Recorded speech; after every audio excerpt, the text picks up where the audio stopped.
To make a great action sequence, you have to start with a great story sequence.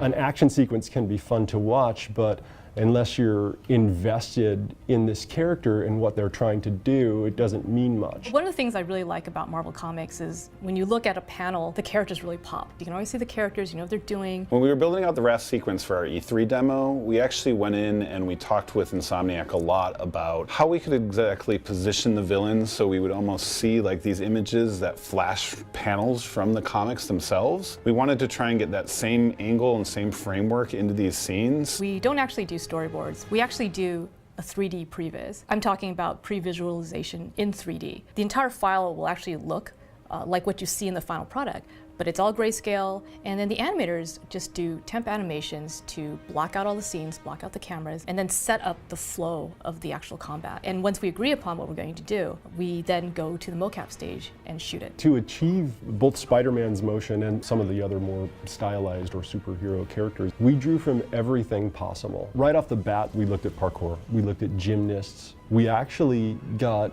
amazing things out of our stunt people. A lot of wonderful things just sort of bloomed from blue sky thinking on a stage with a stunt person. What was interesting about working on this project was that there's a lot of different characters. So for example, we have a flying enemy like Vulture, we have a giant lumbering enemy like Rhino, or we even have enemies with superpowers like Electro. So we actually have to consider each of the villains as if it's its own main character. So we have to think about the look, the effect, and even how that character moves. How do you like my new suit? Dashing. Where'd you get it? It's an exclusive club. If it looks good when it's really rudimentary, once it all has the bells and whistles of like finished models and lighting and audio and effects, that's just icing the cake. We actually spent a lot of time making sure that all the surfaces look really wet. You can see at certain times when you look at the characters really closely that there's actually water dripping down their masks or their faces. And I felt that that was really important to really nail the emotion we're trying to get. There's a sort of gut feeling that hits your stomach when you have your hands on the sticks and you're playing and you're swinging around, and you almost get this moment where you're just in this state where you're just purely interacting with that world. We're like, all right, they made a great game. And that's sort of where I've been at, you know, since probably a couple months now, and I'm really, really excited to get this out into the world and see how people react. We have rare prototype footage of the game in its early state. Let's check that out right now, and let's take a walk down memory lane. Let's check this thing out. Nobody's ever seen this before. Nice. Ryan, you remember this? Oh yeah. Oh yeah. Ryan, why don't you walk us through this? Yeah. I mean, this is a test level that we built. We knew that we had, when we were going to do swinging, we had to get the size of the world right. We had to get the webs attaching to buildings. And so you start with the simplest world and the simplest buildings you can make. And we had to learn all the different sizes of the buildings. I'm watching him fall. What it should feel like to fall, right? How to make it feel like you're swinging. It's a good start. Look at this. Even in gray blocks, the potential's there. You see it. You see what it's going to become. Yeah. And you had to get the swing around. I mean, Brian, you've talked about this quite a bit, that the most important thing, one of the first things you guys worked on, was the swinging had to feel right and it had to look right.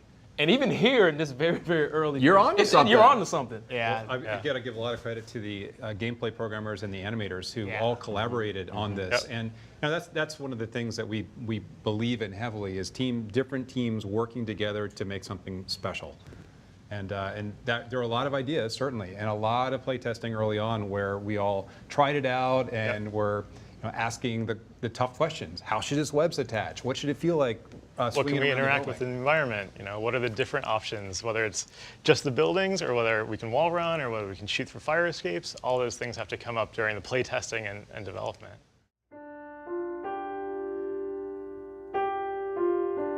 My name is John Paisano. I'm the composer for Marvel's Spider-Man. In our game, Spider-Man's aged up a little bit. He's not in high school anymore. He's an older, more mature Peter Parker. We wanted to make the Peter Parker theme more emotional and introspective. It's time to get up.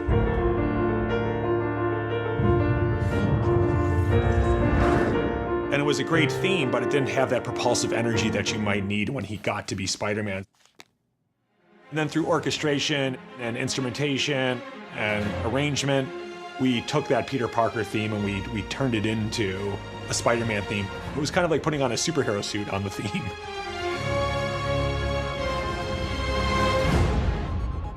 When it came time to do the trailer, Blur and PlayStation were able to say, let's score this promotional spot. Let's do it live. You're taking a very thematic element now and you're putting it out there for people, so it's exactly what they're going to experience in the game. The trick always in these games, and we thought about this from the very beginning, how do we make the gameplay music as effective as the cinematic music? In movies, you have one piece of music, it's linear, it's static, it always plays the same way. You can play Spider-Man a bunch of different ways, and the music's always going to be changing and conforming depending on the player and what they're doing. So in a weird way, the player is controlling the way that score is operating.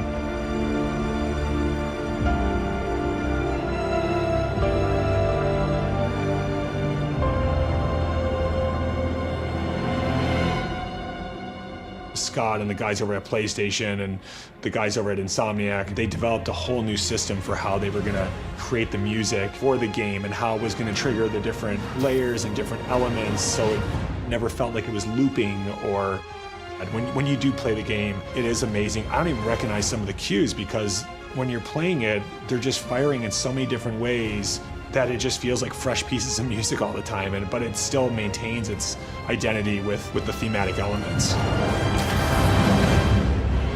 Do you have the opportunity to go and watch Spider-Man, or do you want to go and be Spider-Man? I think everyone's going to want to go and be Spider-Man, and I think this game allows you to do that.